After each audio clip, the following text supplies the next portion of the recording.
kon bana kala kam ne message to kon channel link pin pini so ko kui ka mi chia ka wona mi chia ne na cha ka roda loy ka media chwara ne chwara ja bu chia dong nong ne ro ya long ka chwara ja bu ba dong chu wol ka wajom kan wol ka wajom dong do gojen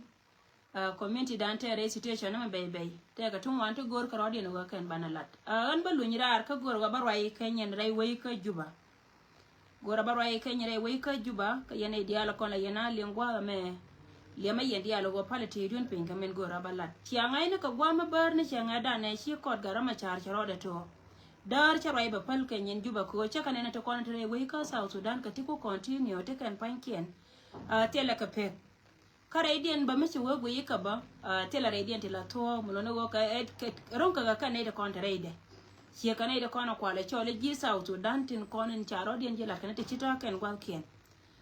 barwa yenteme katin kon lat karodien kamen ko concern long hie me binga jako barwa itino wote to go rabi alinge ner community ke segre netin kon ta ka pin kan ire kon chal ke jisia ka dan tin kon chot ke jino Sudan pinyaken agan barwa ke ku jo wure men diri chal ke Salva Kiir maya din ngai kon ka kon ne daro to kon chi wo chu kon barar ka social media chana rwa go Salva Kiir maya diri chi lu ta ka poine ti chop kare chi jok ta barwa itino tama cha lara go chi Salva Kiir ma ya dir che liu reason e da ne chi lia bandit me chi de no ko shu kon di alben ga ka social media chet ka men cha ja lara go ne tela ma chi tela tol me de ro da par ka to bangwa me tela ma me cha do ro ye dan te ka me chi ro da totin me chi ro da totin je ne bandit la go changa da ne bi kon kula barar ko kon ne da ro da chi wo jo bana kula barar ka media ne tilar ka je che gen cha de na ka muktab de kara meda ne shi de na ani ne ran muktaba da ne ta kona ta within ne tin kona ta let kel ka muktab de cha de na ken je ka je la wojen point da pae lunja ka muktab according to the report cha la da ne tin ya la kon la ji ja ne gieng ni cho kula gien cho waka restroom chi dole me la we resin cho we nyur la wojen te nyur tin ko je la gol da re tai de shi bi point de la necktie de re woi ko wangi ko na wa gwandi jen cha paralyze cho point de te la bom tet ke te kon chi ka cha ganwang kwele lele la wo wona je dere necktie dere remove she dere wo ngode and then nyane mane me chi nyam kel ka nyete la lat ke la nyamo lat ka je kane de kon la ji muktaba de wo je dere la je ne girlfriend but chi girlfriend lat ka je kane tin kon cha gor ka warga ga wo je ne girlfriend akwa girlfriend I think ukide da ne ngoda tele pampa ti la lede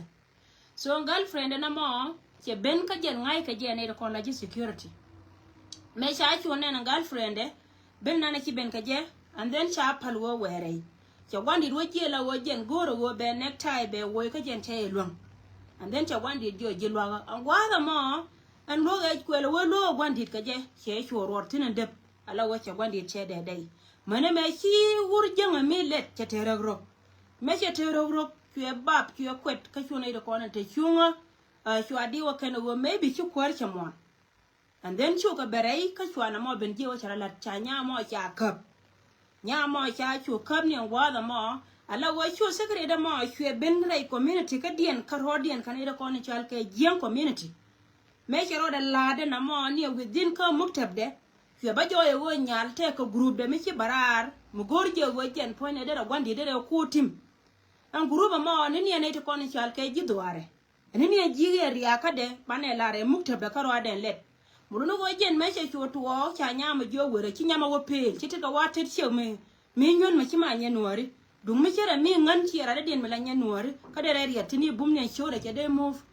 ka ku ke me che ka wono chi me che ro wala ta nyame ko chi ka wakan jang karo den so jen point ne chi ne tai wo kan kana gwandi kana ja ka ba wakarin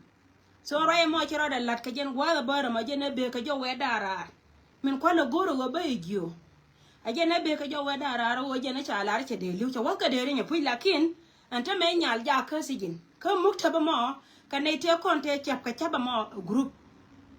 group ala wan group mo anta me kiram kel cho waka sigin tin ara mo ko je lo goro go balar yedi e po nya me da ne non jo weda ne lar ka je en go jen point en gwandi de goro lia ala po nya re wada jenen mukula main point ko gor je ba ko lu rar ka je ka baro hitin One didn't tell me to write to Dana, she joined the meta point and you one can see no channel I would again point at no. Joined the meta point that your order rebel will live. And Liana and Luke again, sang I can to content till I give point there. Alana to con like you moved to till last year, seen Kel Kajam and no quarter work at your one did go to Jabba Watkerin. She opened Yanka and money pampas.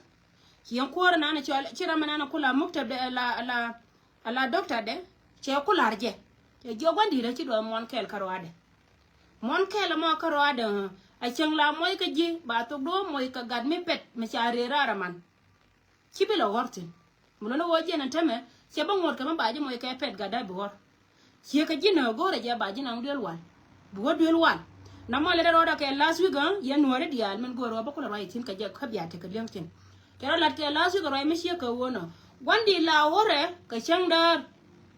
mishi wor ka changdar betin ko ne lada bakalat ko le let cha chara ka le ra me cha adab ka dami na mol chi mata so je no wandi la wore ka changdar mishi wor ka changdar betin lada bakalat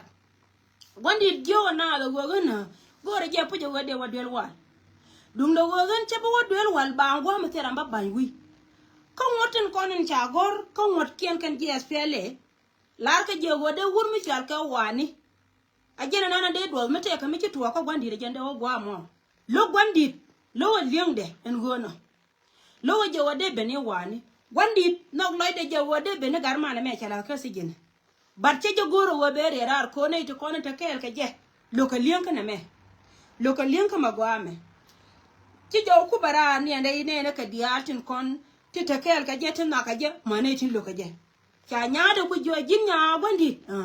palwati to malwal ka chaw to wan ka parliament jina na kom gur na nge mu ku kom gur mu jo wanang abie nang gar kele me mala da gur dom de machal ke lol nya kere bere ma char wana le nga jo gara ila yem kan ne gur mu chal ke ta bande ngai tin ko ne charo ya la ka ken bare ma char ba wana ken jinya gwandi biben kwara a jang to kontin na ke gur mu chal ka selva kin ma ya dit tin gorko wajen ci komba wara a wan wani ben nya salvakir ma yadi wani bende arai mo mi cha kula da kana ta me makura ita to dane ko enwen ka kan jan karo den joni yo wi tere barmier wi to the wi wandi de liwe ne tai on o wandi de gei ngan poinda tellera da dien mo goro gola wurmi cha ka wani che ben ci jaw ko barar anya wandi de baben wur mi chal ke lol nya kier wur mi chal ke ta bande ngai plata jana to kono lo ke wur mi chal ke doctor ya macha akana kono nana riyo mun ko concern long gore je bia lenga na me chimba wa nyare ya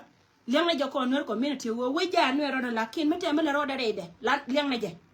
wonji gwa lat pankien ka ta ka plana amani sia ma na ken kono ken ni kuor point ne bataka ke a point ne ngwandi te ka me to na ka je ngai je gwa wo kana ite kono la je karate la jo ya na nori chanan ba wo kana de na ken ke gen goro go da ran garna na kenyen kala da da ke ka ru mi cha kap karamai ala wuru na la kor ji ala pon na goro da wo ke gen goro da wo ko lim pon nang ni je bila ni pin ke gen pon nang bila ni pin to kono ko ara nyir ta ma ka je wan la je 1 point de nyen ka rier ka karo den ngai ka je keno gago mu go pon nang wo yo woi baga barne kene nyaade ne ke amani chaw nyaade tin gor ka je ken ko nyaade te ke lan ka muktab gwan amani muktab ya ma jare ya woi te ke lan tin so ka chaw ka dial akwai te me ka muktab ya ma jare ba ka muktab da kan dia de pon nang kana cha gwen tuma ma we pin gwandi de te me la wo jen point de lep kana monda any time de ramon barar ka yo yo gwandi de ramon kana kon liwni kan lia me cha kon po mana doctor wajen cham moy ga ja ka pet ga da me chima na torgo ni na ndio ko da chebitiu ala wa ba wos ka yingring bay wol min du gwandi ba wo ante me la wajen min kwana la lad jenen en go no chi dum po nan ke bere ke dum wani atan ki ni yen kwana riyo ma cha nak riyo ma cha a wo ke el ka je duel wal ba wa yen ka South Africa ba nan ra ka kan sekre ne ke na lad ke kana tin go rabia kula te ke linkti riyo ma char me la luang de a bare kam ne jarar ko sijin ko South Sudan ba wo yen ko dor me char ka South Africa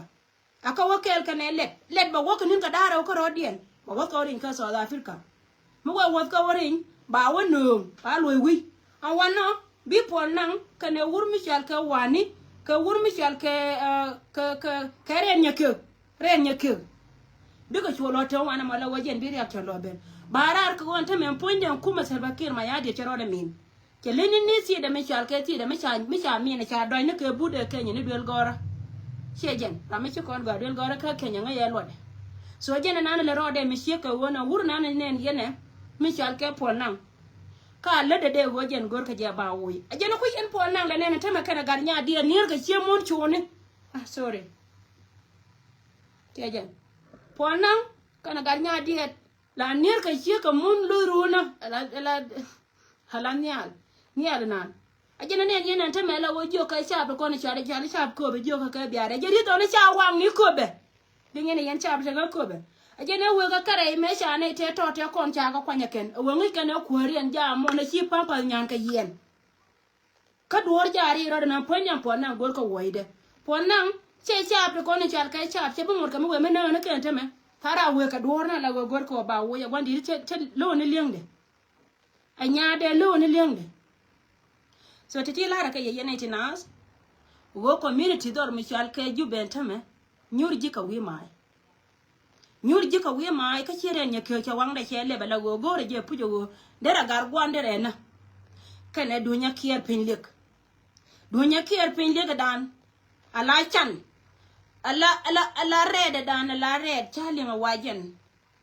sorry awacha abarjen ke yusore de lenga go aka gan mar ne gad ja kir ala dun chi nya kier pinlik dan jena lom nya sel pa ba ja gore nya sel pa la wajen ko je lo gore go miki nya selfa che bendong de wakam kuore nya selfa kegen te ka line che te ka lis gane tin kon chal ka gar kon tin kon gor ka nya selfa ko nya selfa na ta me chela na goy re we ka jino ba so dan duye na kare yoda ka dio ki jit so information ma kama je ye ko jen bia ngai go wo ken won ken e de kuor ala gar nya go nya de na ken lar ken no bat ken roye na lar ken che je no kule ben gangara ko wo ngai je wajen mate ka si jena mo chia gangran ko ko ne di dialeti mo we wotwo en wo be gwandi wot kadin chia dan ko ale lo ne lade a dan cho woni wona gwandi ko wodere to ban ta me wodere mi che live within South Sudan they go ba ringa na ba nan ka South Africa only 2 days they were report that ye de che je ko boar ka ke wode la ri ko ren liure we le da so ta to ka kana ko na lat ka rodi anta me itina ajena be ka ngara ka wodar ka yene ko ta Afrika ko biya te ka lema go wore we ko South Sudan me pal kenya ka cha ka lat wo kon cha ne ngai go wo te me ko kon santin bande me te me ko kon san rede wo ka chaw nya sel pa diar cha ro gon ki ka chaw nya de ngai yene go wo nya de dio la te chaw dande chaw ka cha ro gon ka gor kuora ka gon me liu me chi pa nyan ka yen ka we me gor ke ba na ngai pol na ngai nyin ka la dere ka gar kere nya ke mu la ling lo ni ling de jana ba gar go na be dor che bay ka bay mi din ka yana nen molane ni wani point den ta me la wajen ta kunya na to da molane gor na wode mo yow che ri la la ke che tal pa ja gui wang den la mo de la di be ni wani antal pa mo kan chi wani che be ka je kinin ka ku ya ki do go ma tot da long ki do no go ma tot information na jana kama yene ite na ajana kama yegwana anto kontinu gore we ka South Sudan ka kana ko lat ka rodientin nyama nane cha yen ajan group nan ta nyama te tina ni within area gwandi de la muktab de aran pa inan kana ida kone chal ke lad gwandi ajana chi wo chi gwandi de wotim te ko group de dien ba metempe nyama malar je wo okay ko ngal pel ko wajen point bi ngwana rodien ngalu titi ka kana kone te ar tin to ko dol jane amane nor we wona kien ka kana kone lat ka ken so rai me jena be ka ngara wo kon awangdan me te jena mother awangdan me te jena kon kwar la kwar jina ba Sudan arnya gonya kwar jina ba Sudan ja te da dien badal yede me cha lara ken gene ya anake chen che be pentin ja wan kana ken ajena ne yare we ka South Sudan te ri cha nyin ka dial cha ka lim re we ka South Sudan te ri nyin ka dial cha ka lim so rai me jena be ngara ka wadar ka yene itinas ka jena gora balariye wona me mitatin information mi pula me malari yeme ni wajen ta wakka ka derin ko wo cha de dai anya mala girlfriend mane girlfriend me ngode ma woje me ried me kana ni yen pampa I think ina chu continue ga ko ngai ga girlfriend tira million jele loko muktab de wo jele ware la were anytime ke ben ba gorba wode gwandi mo massage so tije kana kona chara lat ko kuma salva ke ma yadi miti gwati tin la division 20 biba nyin kon ji biba hore biba te tine berwe kejen so ka kana kon lat karodi to ka pinka ka be ngara ko mala ko tekel ka ye in po me chona me mi wi wana ngaje ga ba kan chi le ngago ngai ne ga wotin bi mai len ka South Sudan ka jen mo go ne ne me ko pai bara gwandi da ne time beliu anytime ti do na mon kel kara according to the doctor report ajani ti do na mon kel kara cha bilo go gwandi ba go ka din tawale